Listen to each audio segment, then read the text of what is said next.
Canal Supercrack Estrella presenta. Soldados americanos matan a un gigante Nepilim en Afganistán. ¿Os acordáis de uno de mis vídeos sobre los soldados americanos que encontraron un Vimana en una cueva de Afganistán? Pues lo que os traigo hoy es más inquietante aún. Esta es una de las historias más extrañas que he escuchado que ocurrió en la larga intervención militar de los Estados Unidos en Afganistán. Un grupo de las Fuerzas Especiales de Estados Unidos luchó y mató a un gigante de más de 4 metros de altura cerca de una cueva en Afganistán. Varios testigos afirman que la batalla no solo se llevó la vida de un soldado estadounidense, sino que el gobierno tomó el enorme cadáver del bicho y se lo llevó a Estados Unidos. De acuerdo con una de las entrevistas realizadas por el investigador Marzulli, un equipo de las Fuerzas Especiales que operaban en Afganistán en el 2002 se encontró con una de las criaturas mientras una patrulla estaba en busca de una unidad perdida en una parte aislada del país.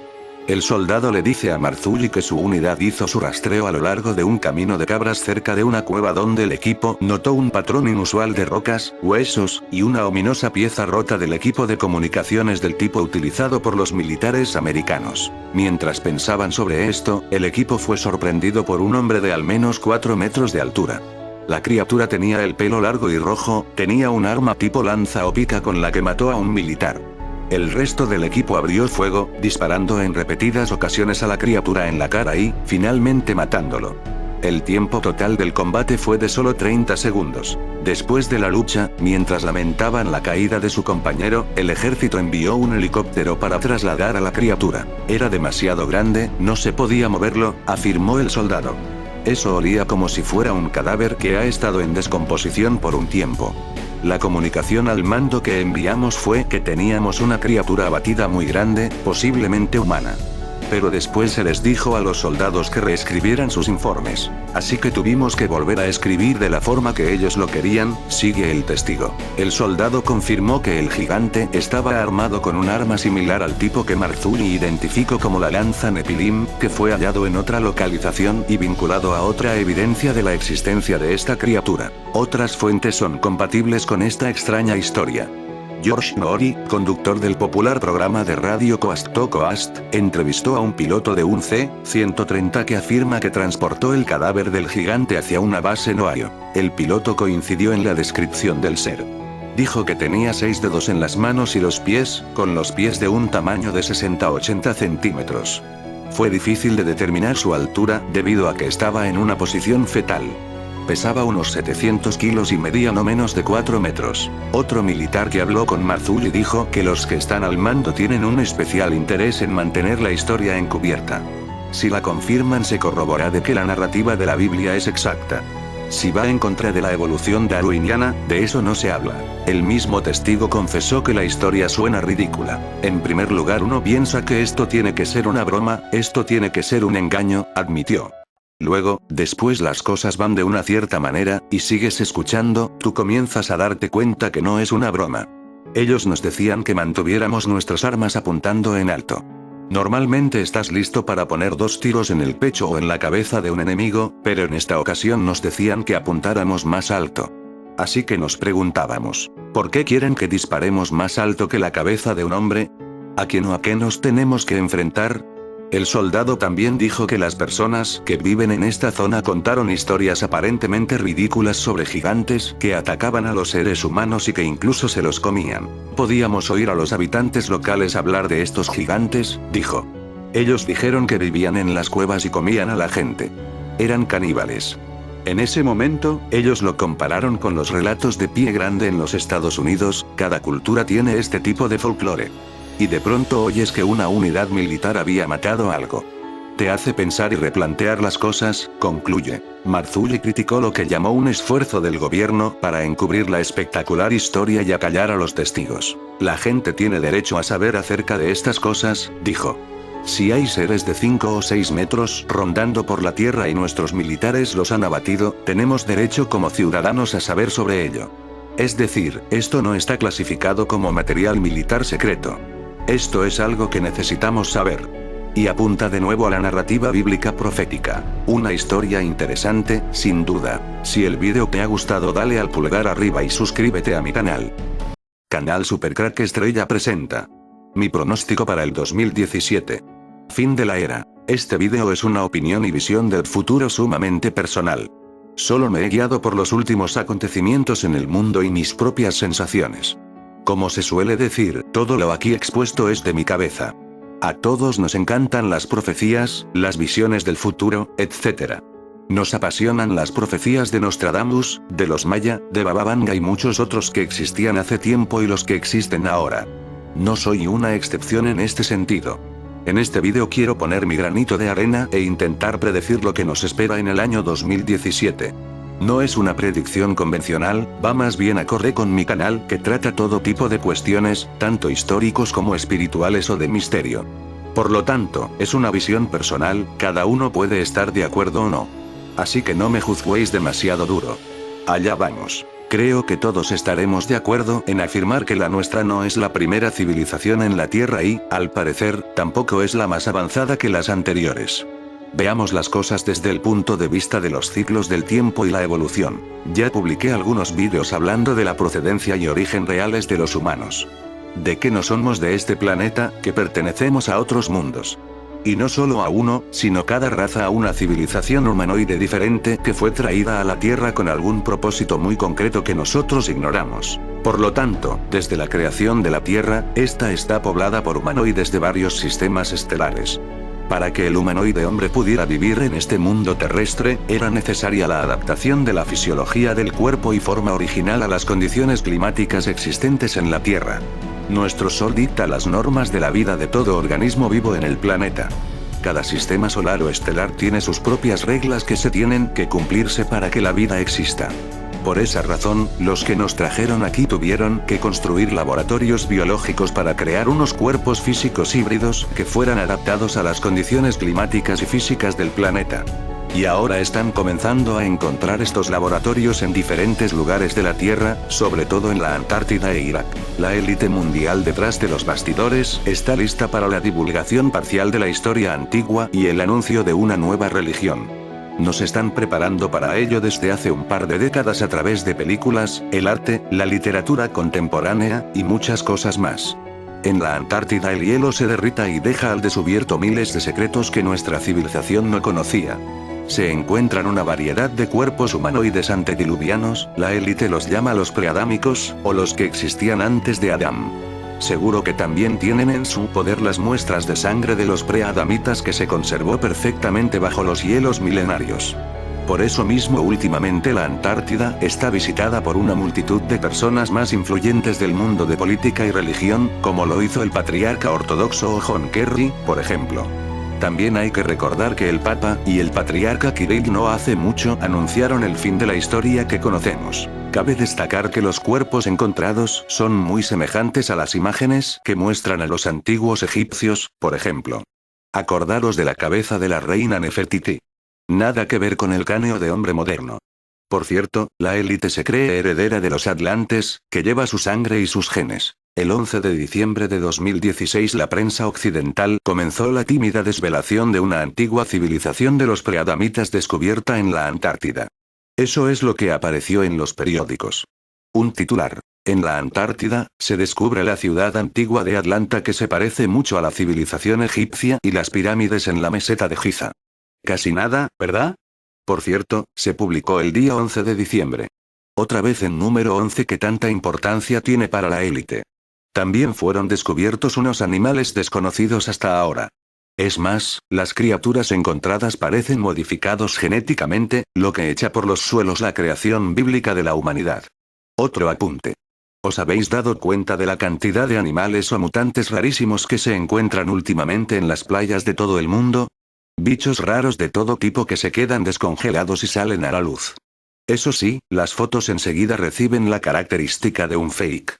En fin, la táctica habitual de los medios de comunicación para desacreditar una noticia. La élite ya exprimió al máximo las religiones abrahámicas para el control de la humanidad y está lista para darnos una nueva. Hasta ya tienen un nombre para ella, el Crislam. Pero el problema del control sobre la Tierra no se limita a la religión. El sistema de control más importante que tenía y tiene el sistema es el dinero, nos hicieron esclavos de dinero, a toda la población de la Tierra. Pero este sistema financiero actual está al borde del colapso, por lo tanto ha dejado de ser útil. Imprimir el dinero de la nada ya no es posible. El consumo incontrolado de los recursos de la Tierra los ha agotado. A todo esto es debido a la crisis actual que no se resuelve y ya nunca se va a resolver. Se dará lugar a un cambio de fundamental. El planeta requiere cambios radicales. Pero eso no es todo.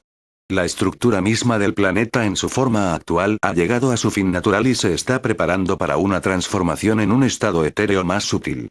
Todo nuestro universo es una pulsación y la transformación continua del espíritu en la materia, y viceversa. Y así indefinidamente.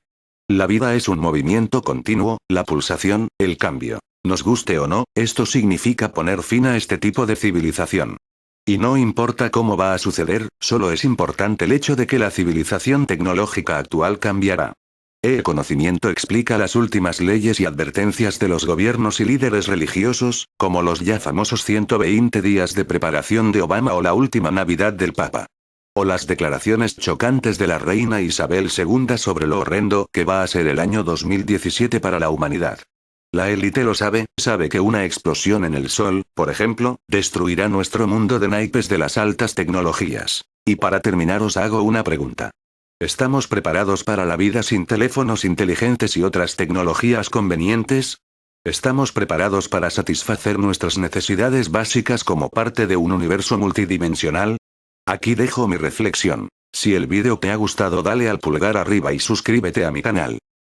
Supercrack Estrella presenta. Algo serio parece se está moviendo en el mundo con la llegada del presidente americano Donald Trump. He comentado en algún video de que tengo la sensación de que antes de que Donald Trump jure su cargo el día 20 de enero, puede ocurrir algo serio. En muchos países están todavía en estado de shock, hay que tener en cuenta que había planes muy importantes que ahora están en duda. Pero los que más están en pánico es la OTAN, estos sí que están en estado de shock total, muchos dirán pero si la OTAN es también América. Bueno, la OTAN tiene tanto poder que está por encima de cualquier presidente, y los intereses de Donald Trump parecen ir por otro lugar, aunque esto ya lo veremos. Ya sinceramente creo que si están en estado de pánico con la llegada de Donald Trump, no tengo más que ver la cara que se les quedó a todos, para saber que eso no se puede fingir. Y esto sí que me preocupa, porque sus grandes planes para el mundo, que vete tú a saber qué era lo que tenían pensado, se han visto paralizados, y lo mejor estos planes no tienen marcha atrás.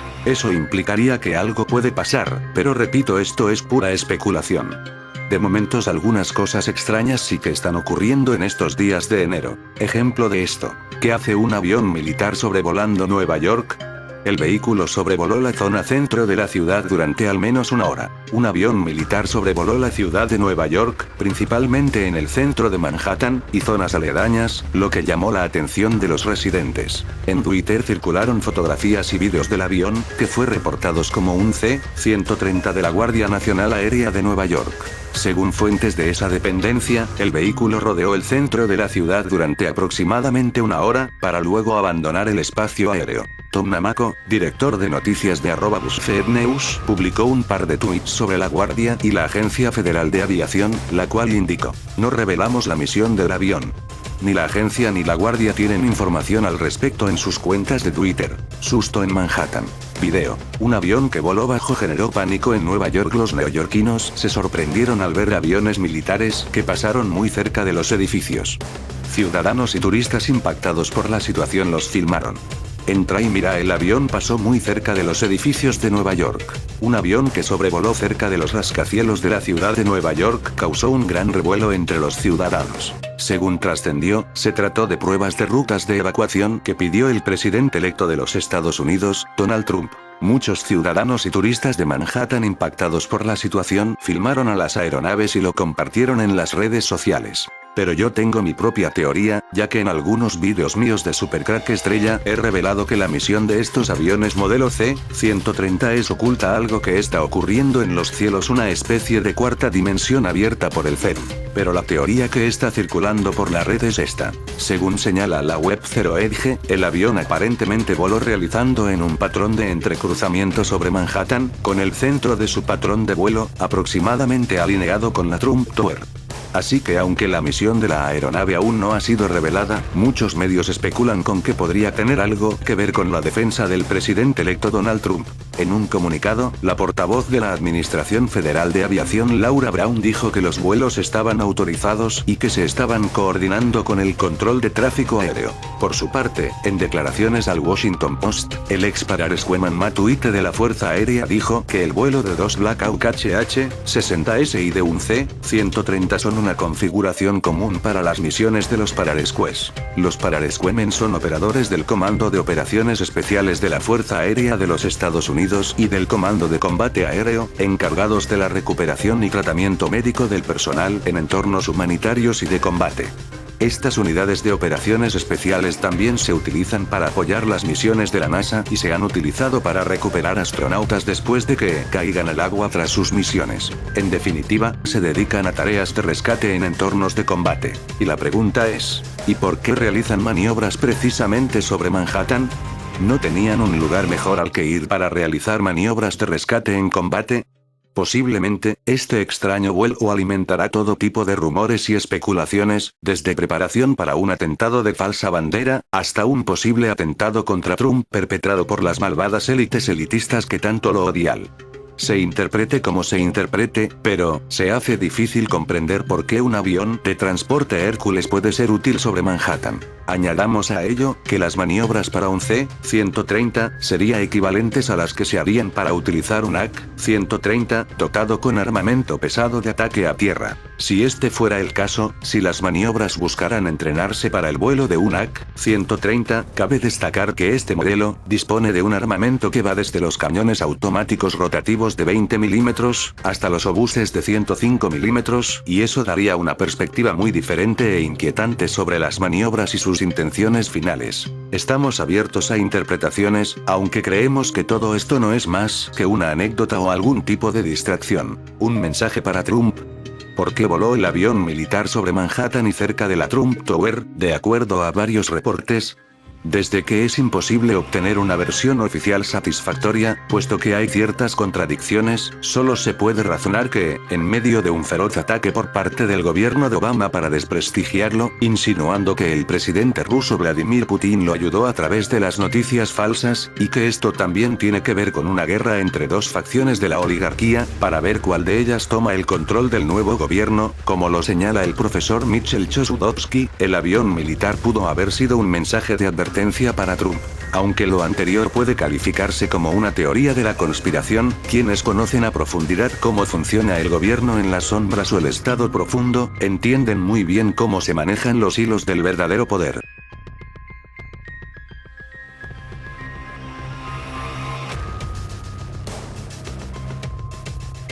Supercrack Estrella presenta, el científico que vio la Tierra plana, Auguste Piccard. Auguste Piccard fue un físico, explorador e inventor. En 1931 ascendió 15.780 metros de altitud en un aeróstato dotado de una cabina esférica presurizada. En una revista de ciencia popular Science en agosto de 1931, le preguntaron cómo se veía la Tierra desde arriba. Dijo, parecía un disco plano bordes hacia arriba. En científico mucho antes de que se invente la NASA dijo que la Tierra era plana, como un disco. Esta es una prueba más que nuestro mundo es plano. Aquí dejo un debate, no te pido que creas, solo respeta que lo demás podamos opinar sobre que no todo es lo que parece. Auguste Piccard fue un físico, explorador e inventor. En 1931 ascendió 15.780 metros de altitud en un aeróstato dotado de una cabina esférica presurizada. En una revista de ciencia popular Science en agosto de 1931, le preguntaron cómo se veía la Tierra desde arriba. Dijo, parecía un disco plano bordes hacia arriba. El científico, mucho antes de que se inventara la NASA, dijo que la Tierra era plana, como un disco. Esta es una prueba más que nuestro mundo es plano. ¿Quién sabe? El enésimo comercial que se hizo famoso por mostrar las aguas por encima del firmamento se basa en una prueba real de la Tierra plana, como se informó en la edición de 1931 de la revista popular Science agosto. La noticia de 1931 decía así: un globo amarillo enorme se elevó en el cielo, hace unas semanas desde Augsburg, Alemania. En lugar de una cesta, lleva una bola apretada negro y plata de aluminio. En el interior, el profesor Auguste Piccard, físico, y Charles tenía Kipfer para explotar el aire hasta 50.000 pies. 17 horas más tarde, devuelto de forma segura desde una altura estimada de más de 52.000 pies, cerca de 10 millas, rompiendo todos los récords de altitud para los aviones. Los tanques de oxígeno mantienen vivas ya que hicieron observaciones. La documentación de sus instrumentos están siendo revisados e interpretados. Primero en subir con seguridad a la capa superior de la atmósfera de la Tierra, se encontraron con la presión de aire a 10 millas tan baja altitud, una décima parte de eso a nivel del mar, uno que expone el hombre perece como un pez de profundidad debido a su presión interna cuando es llevado a la superficie de la Tierra. Picard y su asistente encontraron los rayos cósmicos, misteriosa radiación del espacio exterior, mucho más potente que la superficie de la Tierra y se calibran su intensidad. Explotadores cosecharon muestras de aire más altas, aire azul, como Picard informó que aparezca en los cilindros. El análisis puede demostrar que es excepcionalmente rico en ozono, el gas de un azul intenso, supuestamente responsable de la capa de abiside o techo de radio. Revista Popular Science. La historia de su aventura supera a la ficción. Durante el ascenso, la bola de aluminio comenzó a gotear. Que desesperadamente se estancó con vaselina y desperdicios de algodón, detener la fuga. En la primera media hora el globo se disparó 9 millas. A través de los ojos de buey, los observadores vieron a la Tierra a través de un cobre fundido de color y luego azulado. Se veía como un disco plano con bordes alto. A nivel 10 millas el cielo apareció un profundo, azul oscuro. Con observaciones completas, observadores tratado de bajar, pero no pudieron. Mientras que sus tanques de oxígeno vacías, flotaron sin rumbo sobre Alemania, Austria e Italia. El aire frío de la noche se contrajo al gas del globo y les hizo caer en un glaciar cerca de Obergurgl, Austria, con una hora libre de oxígeno. Aquí dejo una foto de este científico con más científicos de la época, observar la foto. Auguste Piccard, un físico de altura. Muchos de vosotros habréis reconocido la foto superior, que bien pudiera ser la foto más famosa de la historia de la ciencia. Se hizo durante la conferencia Solvay de 1927, a la que acudieron muchas de las mentes más preclaras del momento. Einstein, Bohr, Born, Lorentz, Marie Curie, todos ellos se pueden reconocer entre los asistentes. Hoy voy a hablar de uno de ellos, concretamente del señor alto de la izquierda, el genial físico suizo Auguste Piccard. Auguste Piccard nació en Basilea en 1884.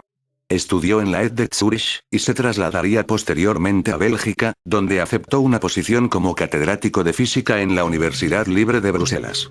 A finales de los años 20, el objeto de estudio de Auguste eran eventos de alta energía detectados de forma natural, los rayos cósmicos. Hoy sabemos que los rayos cósmicos son producidos por partículas subatómicas muy energéticas procedentes del espacio y la cascada de partículas secundarias que producen al interactuar con la atmósfera, pero en aquella época no estaba nada claro.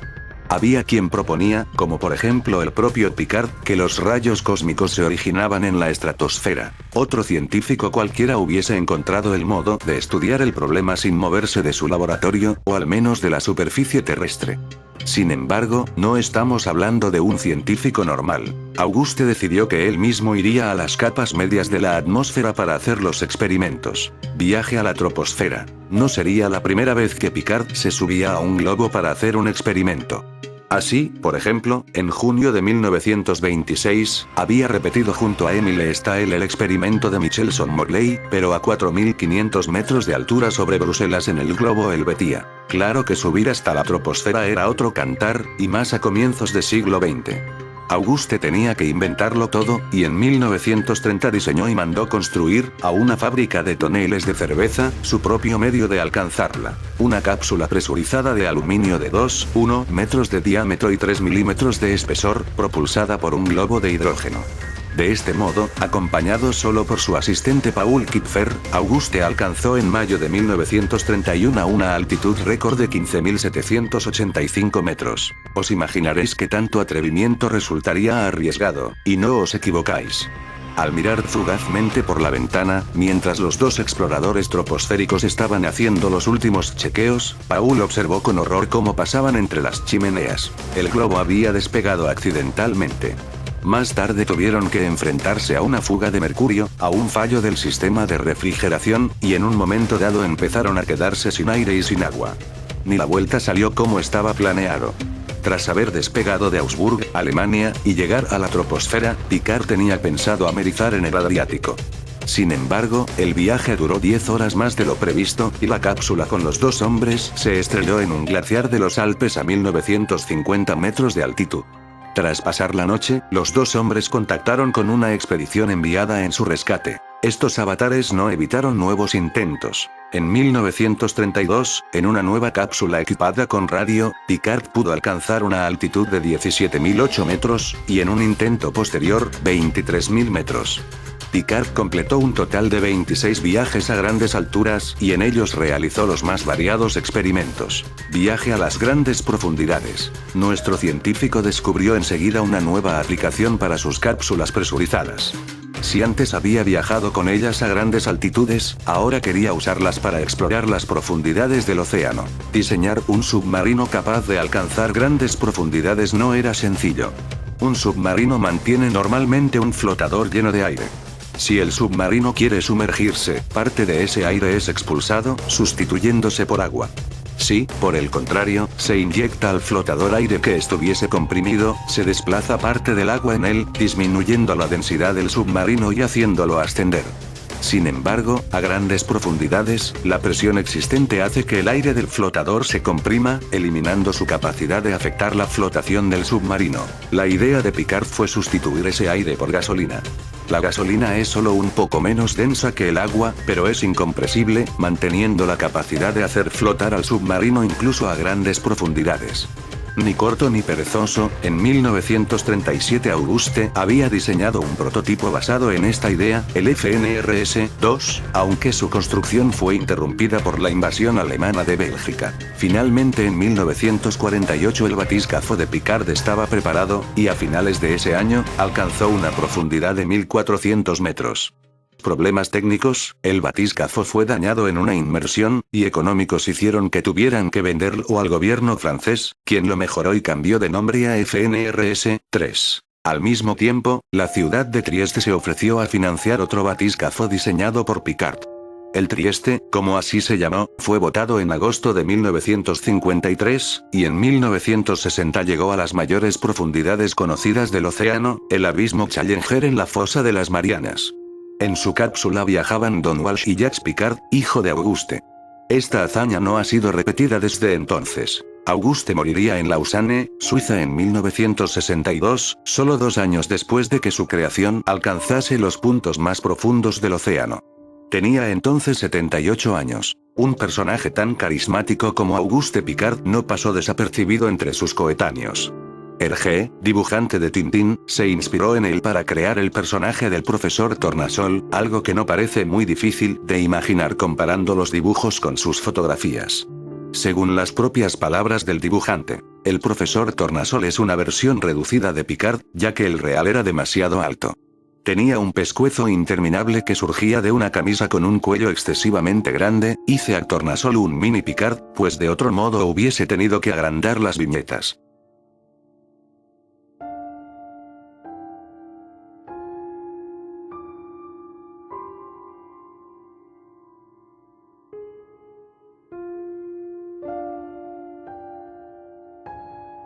El canal Supercrack Estrella presenta El Hombre Pájaro, el vídeo macabro que ha revolucionado la red. La red se está volcando en resolver este rompecabezas que arroja inquietantes líneas de investigación. Oculta mensajes como matar al presidente y las coordenadas de la Casa Blanca. Igual es por la pinta del protagonista, un hombre, suponemos que es un hombre, encapuchado, con una túnica negra y que cubre su rostro con una máscara como de pájaro aviador. Lo mismo por el ruido blanco ensordecedor que acompaña a las imágenes. O, ya puestos, porque a lo Disney está plagado de fotogramas fantasma, de esos que no vemos conscientemente pero que nuestro cerebro interpreta como ¿qué narices ha pasado aquí? Sea por lo que sea, los 2 minutos exactos que dura el vídeo que está caldeando el ambiente online de cara al mundo son, cuanto menos, inquietantes. Nos cuentan de una que lo vio a solas en casa de noche y agarró al gato tan fuerte que casi lo asfixia. Rompecabezas criptográfico. Lo que ha convertido el macabro vídeo en un fenómeno viral, sin embargo, no es lo que muestra, sino lo que oculta. Código binario, simbología ocultista y hasta imágenes de torturas han descubierto los internautas en sus fotogramas. La historia detrás del vídeo no es menos misteriosa. Hace 2 semanas, a la redacción del blog sueco de tecnología Gadgets llegó, cual Salandera Millennium, un DVD remitido desde Polonia con una extraña inscripción, que contenía la secuencia. Inmediatamente, solicitaron la ayuda del Comité Internacional de Sabios de la Red para desentrañar su significado. Y claro, las teorías no se han hecho esperar. Algún usuario avanzado ha pasado el vídeo por un espectrograma, y este ha sido el resultado. Se lee "Ya estás muerto". ¿Te suena de algo? El audio que acompaña al DVD no es menos inquietante, desde luego. Además, algunos internautas dicen haber captado voces, aunque aún no se ha descifrado lo que dicen. Las pistas halladas por los ciberinvestigadores parecen apuntar hacia un youtuber llamado Parker Urig, que habría colgado las imágenes con el título 11BX 1371. No te molestes en buscar nada del tal Parker, aún no se sabe nada. Eso sí, sus tocayos lo están pasando pelín mal estos días. Otra teoría, menos propia de cuarto milenio, es que se trate de una hábil operación de marketing viral de la serie 12 monos, del canal Sci-Fi que arrancará su segunda temporada en enero de 2016. La serie 12 monos es una clave más en todo esto que te cuento. El viajero en el tiempo James Cole viaja del año 2043 al presente para parar la realización de un virus letal, producido por una enigmática organización conocida como el Ejército de los 12 Monos. Este virus, en la línea temporal original de Cole, fue la causa del deceso de 93,6% de la población mundial. Cole es ayudado por la brillante viróloga Cassandra Riley y un genio matemático con problemas mentales. Y es que todo esto de los viajeros del tiempo y los portales dimensionales es una realidad difícil de ocultar ya. Fíjate en el año de donde viene el viajero. 2043. Se parece mucho a la historia del viajero del tiempo John Titor, puedes buscar el vídeo sobre él en mi canal. Todo el mundo cuando ve este vídeo viral de internet se centra en un solo mensaje, pero yo estoy seguro de que hay más de 30 mensajes ocultos. Y todos son muy distintos. Que es una campaña de publicidad de la película Infierno que se estrena en el 2016. Pues también es cierto. A fin de cuentas, eso es lo que nos espera, un infierno. Pero la clave de este mensaje oculto tiene que ver con una noticia de un viaje que el presidente de América Barack Obama realizó a Egipto. En este viaje el presidente hizo un comentario un tanto curioso. Estando de visita en una pirámide, vio un dibujo de Tutankamón. La frase era, "Soy yo". Por su gran parecido con el faraón, entre las risas de los allí presentes. Parece que en este vídeo nos quieren hacer ver que aquello no fue una broma del presidente y que tiene algo mucho de verdad. La palabra clave de este vídeo es "Ya estás muerto". Una referencia clara a Tutankamón, que está muerto, claro está, murió hace miles de años atrás. Tutankamón debe su fama a que su tumba fue la única sepultura del Valle de los Reyes que llegó sin saquear hasta la edad contemporánea. Su descubrimiento por Howard Carter en 1922 constituyó un acontecimiento arqueológico mundial, mostrando el esplendor y la riqueza de las tumbas reales y sacando a la luz valiosas informaciones sobre la época. Que fuera la única tumba que llegó a nuestros tiempos sin saquear permitió, seguramente, sacar el material genético y hacer una clonación.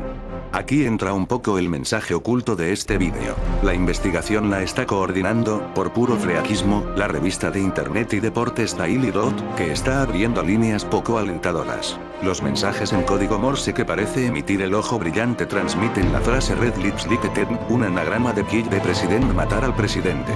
Por si no fuera suficientemente chungo, y para que no quede ninguna duda de a qué presidente se refiere la orden, en el código que se ve en la imagen se lee 38, 89, 77, 09, -77, 03, 65, 43, las coordenadas de la Casa Blanca. Y de remate, de nuevo en los códigos ocultos en las imágenes, E2, E3D1, F3F1, C4F3XF7, que para el común de los mortales es una amalgama de letras y números sin sentido, pero para los pitagorines del ciberespacio es el mate en 4 movimientos en el ajedrez. Nada más se sabe de momento sobre quién está detrás de este viral que está haciendo devanarse los sesos a los más listos de la clase, pero lo que está claro es que miedo da. Obama se parece a Tutankamón. Así se lo señaló al propio presidente durante su reciente visita a Egipto el campechano y dicharachero jefe de la arqueología del país, Zahi Hawass, que acompañó al mandatario en un paseo por la zona de las pirámides de Giza. Obama le contestó que no es la primera vez que se lo dicen. Hay que recordar que el rostro del joven faraón, algo ajado por el proceso de momificación, sorprendió a Howard Carter al abrir el sarcófago en el que estaba depositado por sus rasgos nobles y delicados. Awas le enseñó al presidente una réplica de la famosa estatua del rey con un arpón para recalcar la semejanza. La conjunción Obama-Awas, uno de los personajes más mediáticos del mundo, involucrado en todos los grandes descubrimientos recientes, dio para mucho. El egiptólogo aguardaba al presidente al pie de la gran pirámide sentado en una piedra, en mangas de camisa y tocado con su famoso sombrero a lo Indiana Jones. No le costó ponerse enseguida a la par con el tono informal de Obama que, aunque llegado en un helicóptero militar, aterrizó en el campo de golf del vecino Hotel Mena House y se desplazó en automóvil los pocos centenares de metros hasta el área arqueológica, vestía completamente casual, mascaba chicle y bromeaba.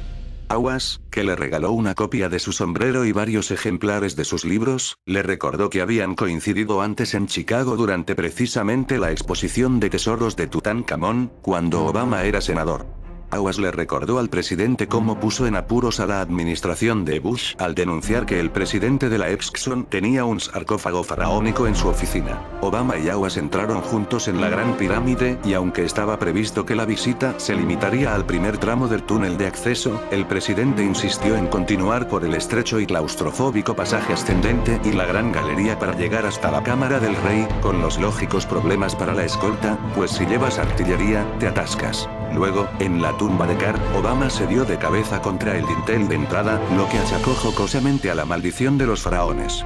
Ante el jeroglífico HR, que representa un rostro de frente con grandes orejas, Obama bromeó con que se parecía a él.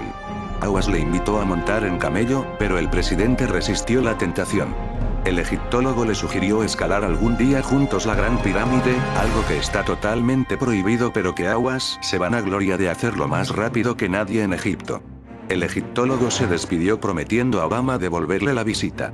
No hay duda de que lo hará. Por cierto, este viaje del presidente se realizó en el año 2009, cuando ocurrieron muchos fenómenos de tipo portales dimensionales. Referente al video otra vez. La referencia de imágenes de torturas que han descubierto los internautas en sus fotogramas. Podría ser una referencia a rituales como los que los egipcios realizaban para abrir portales dimensionales. Si el vídeo te ha gustado, dale al pulgar arriba y suscríbete a mi canal. El terrible mensaje oculto del anuncio Coca-Cola 2015 verano. Muchos recordaréis aquella fantástica película Sexto Sentido. Aquel médico que continuaba su vida sin saber que ya estaba muerto. Ese es el mensaje que nos lanza este anuncio de Coca-Cola 2015. Todos nosotros ya estamos muertos pero aún no lo sabemos. Si observamos las escenas del anuncio Coca-Cola, podemos ver accidentes de todo tipo donde los personajes han muerto, pero ellos continúan con su vida sin saberlo. Estos personajes son la monja que muere en accidente de tráfico, el socorrista que muere en explosión terrorista, el animalista que ayuda a los delfines que muestra depresión, el náufrago que muere de sed. Luego está el resto de todos los personajes del anuncio que aparentemente no les pasó nada y continúan vivos. O si están muertos. Recuerda que el anuncio termina con un meteorito y una extraña sombra en el cielo. Esto quiere decir que todos están muertos, pero continúan con sus vidas sin saberlo. En este video hay que tener muy en cuenta los términos pasado, presente y futuro. Por el ejemplo, primer plano chico en puesto Coca-Cola. Sería pasado el chico, futuro el hombre del puesto que luego muere por meteorito. En la película Dark City Ciudad en Tinieblas todos los habitantes de la película están muertos pero ellos continúan su vida como si nada. En Dark City siempre es de noche pero nadie se pregunta por qué. Un hombre, el protagonista de esta película, despierta de la muerte, o podríamos decir despierta de su mundo Matrix, y se tiene que enfrentar a unos hombres de negro que controlan ese mundo. ¿Os preguntáis qué tiene que ver esta historia de Dark City con el anuncio de Coca-Cola 2015? Pues la película Dark City termina su historia en una playa al igual que el anuncio de Coca-Cola. ¿Por qué en una playa? Durante la película el protagonista busca esta playa como eje principal de la historia. La playa es la única imagen que tiene de la ciudad Dark City siendo de día y no de noche. Pero además el agua es fundamental para la apertura de los portales dimensionales y todos en Dark City tendrán que dejar la dimensión de donde están por otra. John Murdoch se despierta solo en un extraño hotel y comprueba que ha perdido la memoria y es perseguido como el autor de una serie de sádicos y brutales asesinatos. Mientras intenta juntar las piezas que componen el puzzle de su pasado, descubre un submundo habitado por unos seres conocidos como los ocultos, que tienen la habilidad de adormecer a las personas y alterar a la ciudad y a sus habitantes. Por lo tanto, el anuncio de Coca-Cola nos está diciendo todas estas cosas. ¿Vivimos en una dimensión equivocada o estamos ya muertos? Los últimos en simular una catástrofe en Sitges han sido los publicistas de Coca-Cola. No es la primera vez y los directivos saben que ya se nos pasará, porque tenemos poca memoria. Pero, por si acaso, se ha exigido un esfuerzo publicitario para superar el mal trago. Han cambiado el envase, los colores, se han lanzado a por todas para intentar que la marca vuelva a ser la sonrisa de la vida. ¿Y dónde mejor que Sitges para transmitir ese mensaje optimista? Después de varios anuncios en los últimos meses en los que Sitges aparecía como plató cinematográfico, Coca-Cola se decidió a llenar el paseo marítimo de tenderetes con nombres ingleses. El anuncio se podría emitir en todo el mundo, mejor internacionalizarlo. Acto seguido, se puso a simular un encadenamiento de desgracias, cada una mayor que la anterior, que solo un botellín de Coca-Cola es capaz de remediar. Acaba con un meteorito espachurrándose en la playa y con algo más gordo, que no sabemos qué es, echándose encima de la blanca Subur. Aunque, leído de otro modo, parece la historia de un botellín maldito y de mal fario. La verdad, cada vez que ahora veo una de esas botellas pienso en la que me va a caer encima. Ellos no saben que han muertos. ¿Cómo es posible que algunas personas fallecidas no sepan que están muertas? Esta es una pregunta que muchos se hacen luego de ver películas espirituales como El Sexto Sentido, The Sixth Sense, Fantasma, Ghost, Los Otros, The Others, etc. En la película El Sexto Sentido el personaje interpretado por Bruce Willis, no dándose cuenta que está muerto, piensa que su matrimonio ha terminado porque su esposa ya no le habla. La única persona con la que él puede conversar es el niño, interpretado por Alei Joel Osment, quien resulta ser un medium. Es decir, una persona psíquica o sensitiva que además tiene la facultad de poder ver y comunicarse con los espíritus bajo ciertas condiciones. ¿Por qué sucede esto? Según las descripciones dadas por fuentes espirituales confiables, cuando las personas fallecen normalmente ellas son recibidas por sus seres queridos en el mundo de los espíritus y son llevadas a lo que los espiritualistas llaman planeta espacio, ciudad astral o tierra de verano, Summerland en inglés, muy similar al concepto que existe en varias religiones sobre el cielo o paraíso, y que sería una dimensión de la vida póstuma inmensamente mejor que cualquier lugar de la tierra, donde por un tiempo permanecen en un estado como de ensueño mientras se terminan de cortar las conexiones energéticas que aún pueden quedar entre el cuerpo físico y el astral, para luego despertar totalmente renovados, tal y como se ha descrito en libros y películas de carácter metafísico como Más allá de los sueños, o Adrian's May Come, posiblemente la película que mejor describe cómo es el paso al otro lado. Sin embargo, durante ese sueño algunas personas parecen quedar atrapadas. Es un plano astral muy parecido al de la Tierra, similar quizás al purgatorio de la teología católica, y cuando despiertan se encuentran en un estado de miedo y confusión mental tal que no pueden entender su nueva situación. Ellos saben que ha ocurrido un cambio importante, pero no comprenden realmente qué ha sucedido porque ese plano astral es prácticamente un duplicado energético del mundo físico, donde las personas sienten que tienen un cuerpo sólido y mantienen la conciencia y las memorias de cuando vivían en la Tierra. Incluso pueden sintonizarse con el mundo físico y comunicarse telepáticamente con personas vivas, preguntándose por qué algunas personas, que son medium, le responden y otras le ignoran. Esta situación, a la que llaman turbación post-mortem, dura hasta que la persona se da cuenta de su nuevo estado y logra ajustarse a la nueva vibración del mundo espiritual, lo cual puede ser desde unas pocas horas hasta meses y años, en dependencia de varios factores. Sobre esto Allan Kardec escribe en el libro de los espíritus, pregunta 165. 165. ¿El conocimiento del espiritismo tiene alguna influencia en la duración más o menos larga de la turbación? Muy grande, porque el espíritu comprende de antemano su situación, pero la práctica del bien y la pureza de la conciencia son las que más influyen. En el momento de la muerte, todo es al principio confuso, y el alma necesita algún tiempo para reconocerse, pues está como aturdida y en el mismo estado del hombre que, despertándose de un sueño profundo, procura explicarse su situación.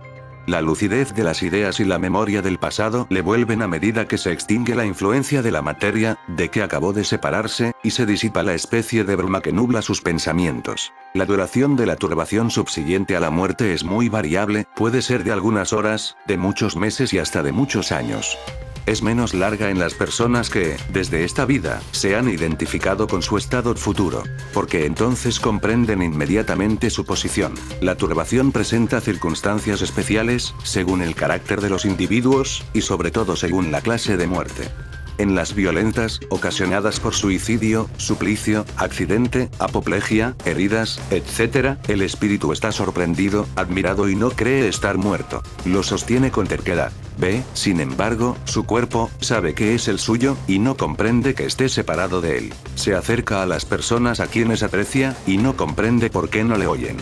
Semejante ilusión dura hasta la completa separación del periespíritu, y hasta entonces no se reconoce el espíritu, ni comprende que ha dejado de pertenecer a los vivos. Este fenómeno se explica fácilmente. Sorprendido de improviso por la muerte, el espíritu queda aturdido con el cambio brusco que en él se ha verificado. Para él la muerte continúa siendo sinónimo de destrucción, de anonadamiento, y como piensa, ve y oye, no se considera muerto. Lo que aumenta su ilusión es el verse con un cuerpo semejante al anterior, en cuanto a la forma, cuya naturaleza etérea no ha tenido tiempo de estudiar aún. Lo cree sólido y compacto como el primero que tenía, y cuando sobre este punto se llama su atención, se sorprende de no poderse palpar. Este fenómeno es semejante al de los sonámbulos novicios que creen que no duermen.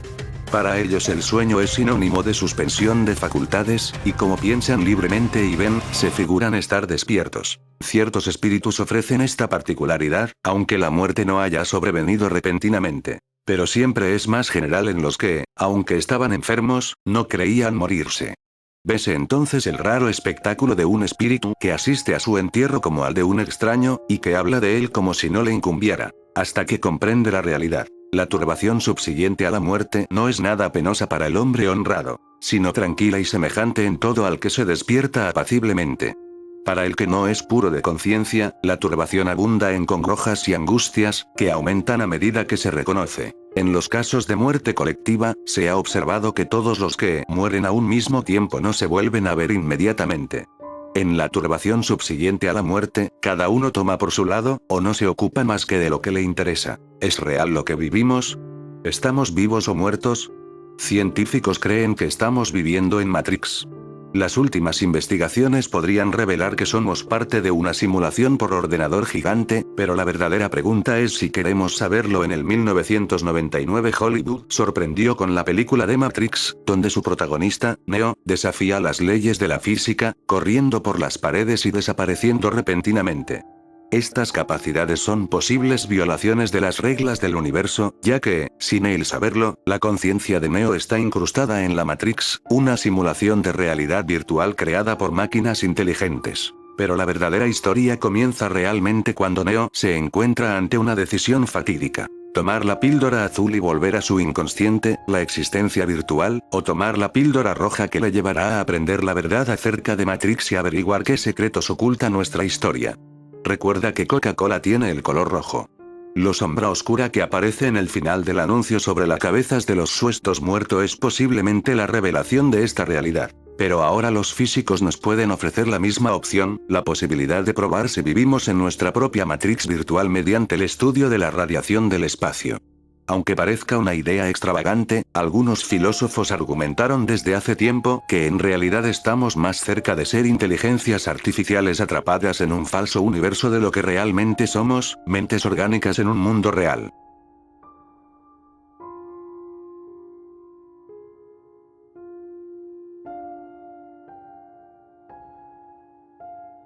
Canal Supercrack Estrella presenta.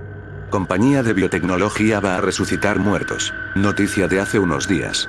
De acuerdo con The Telegraph, la compañía BioQuark se basa en estudios recientes que sugieren que todavía hay actividad cerebral y flujo sanguíneo después de la muerte cerebral. Una empresa de biotecnología estadounidense anunció sus planes para reactivar a 20 personas. Después de conseguir la aprobación de un Consejo de Ética de Organismo de Salud en los Estados Unidos y la India, ahora ellos continuarán con este proyecto ambicioso. La BioQuark, con sede en Filadelfia, utilizará durante 6 semanas, un proyecto llamado Reanima.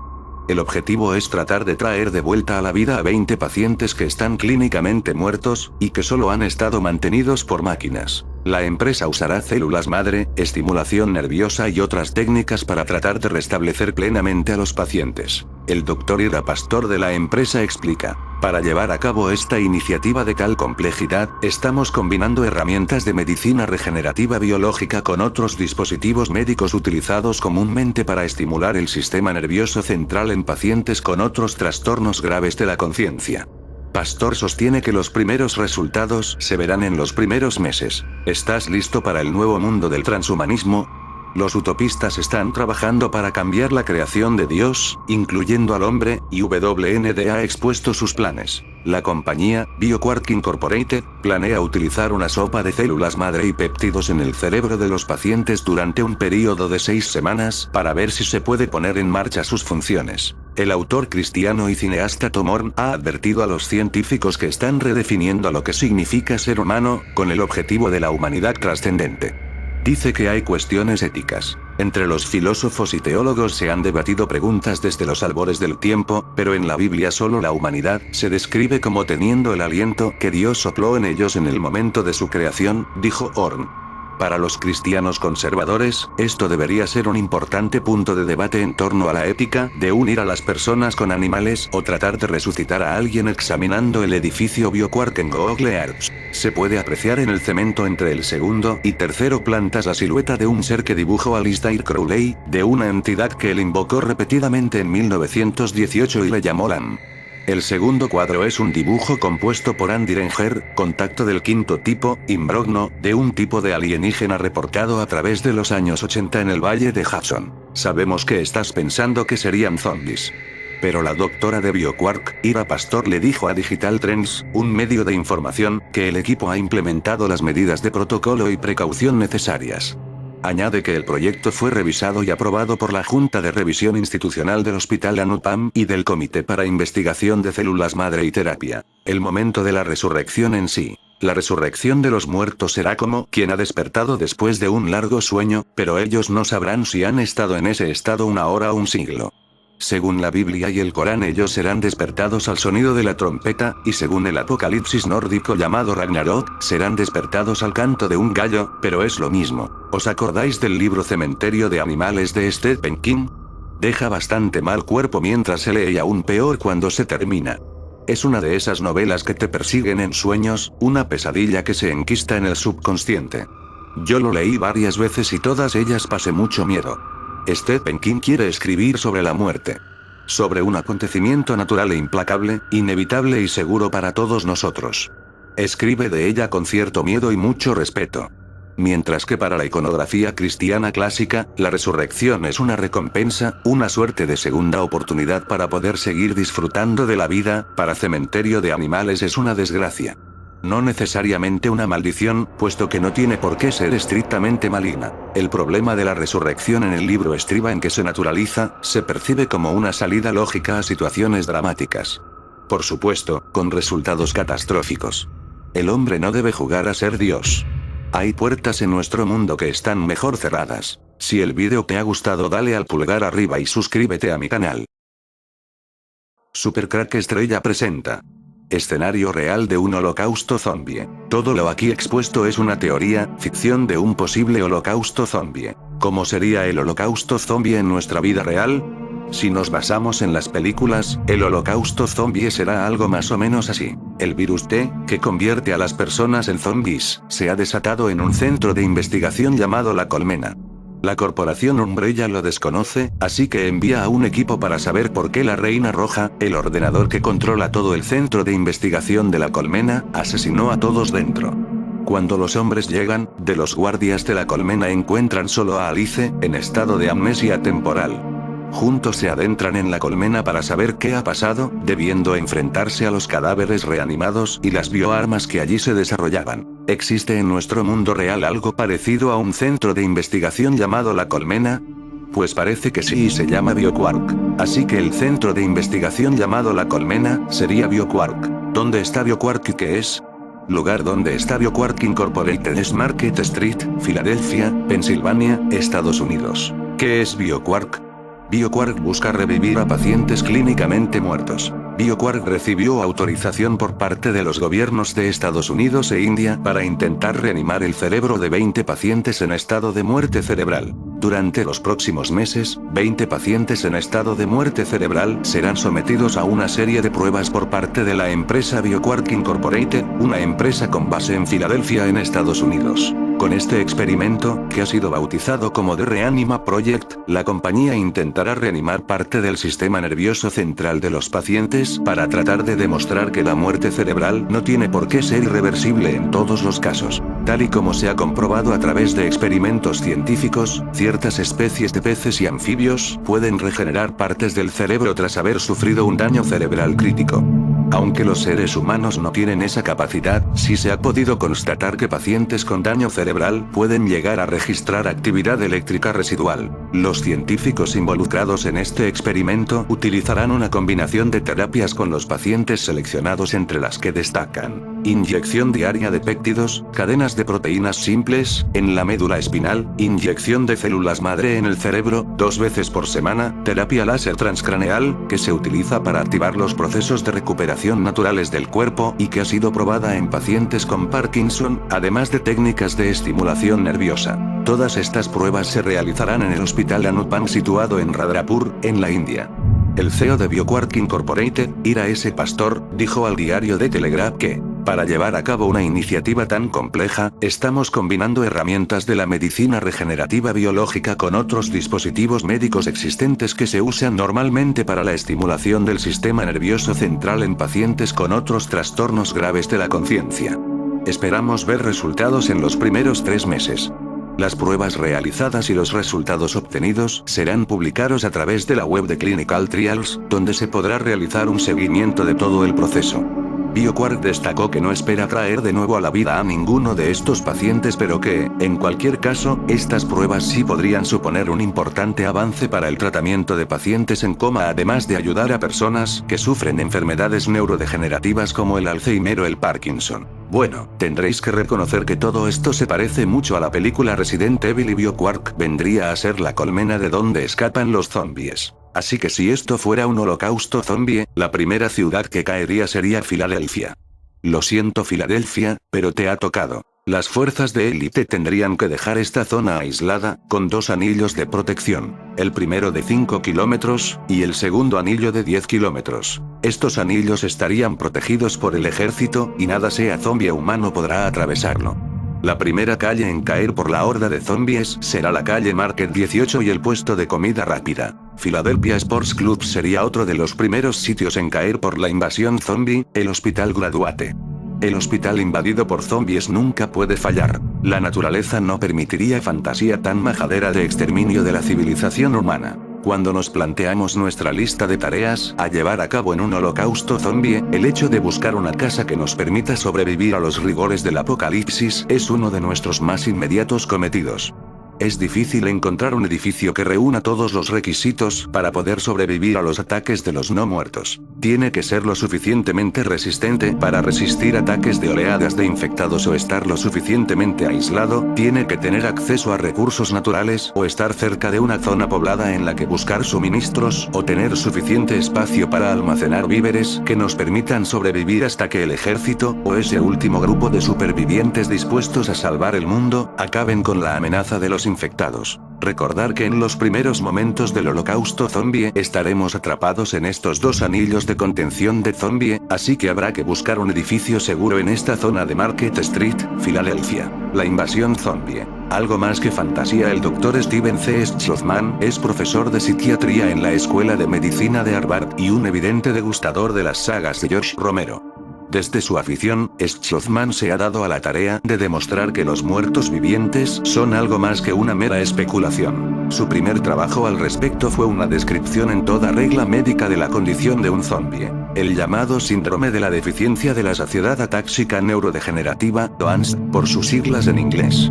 En este documento, el doctor establece que la posibilidad de que una persona cualquiera se convierta en un muerto viviente es muy plausible. La clave de ello, un daño irremediable en el lóbulo frontal del cerebro, la muerte del lóbulo frontal. La no vida del zombie. Según Schwarzman, es posible que una persona sufra la muerte cerebral del lóbulo frontal y se mueva y perciba el mundo a su alrededor sin una conciencia verdadera. El lóbulo frontal es el encargado, entre otras funciones, de frenar la compulsión y el apetito. Una persona sin un lóbulo frontal es funcional en términos de su propia movilidad, pero vive regida en su totalidad por la amígdala y la corteza cingulada anterior, el llamado cerebro de reptil, donde se gestan la ira y la agresividad. Alguien bajo estas condiciones, se movería y comportaría como los infestados de 28 días después. El daño del lóbulo frontal podría provenir de una infección viral. En nuestra sociedad moderna, un virus de alto contagio podría tomar a la humanidad entera en unos cuantos meses. La epidemia de influenza española de 1918 se cobró 100 millones de víctimas en 9 días. Una estimación basada en una infección similar ha señalado que en una semana se contagiarían 250 millones de personas. Si el vídeo te ha gustado, dale al pulgar arriba y suscríbete a mi canal.